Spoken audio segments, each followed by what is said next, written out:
Hi, I'm Mrs. Centeno. Welcome sa bahay namin dito sa Farsights Bay. Tara! Actually, ito yung unang property na na-acquire ni Ivan, who is my only son na working as OFW in Dubai. Nagustuhan niya ang property na ito in terms of location, design, and worth it na bilhin din for investment.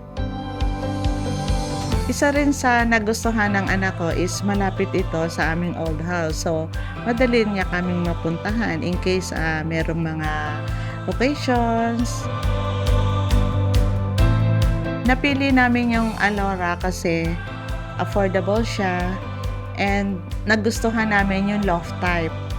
For a small family like ours, very ideal for us.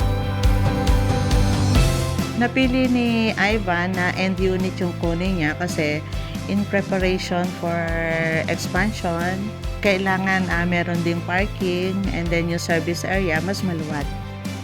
Every part of the house naman ay favorite ko. Despite the size of the house, yung CR yung nagustuhan ko kasi malaki yung CR.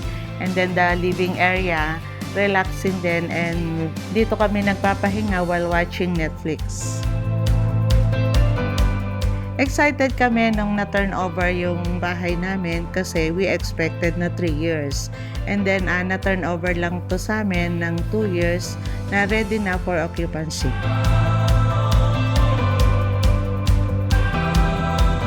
Sa sobrang saya namin sa first, kumuha pa kami ng isang mid unit.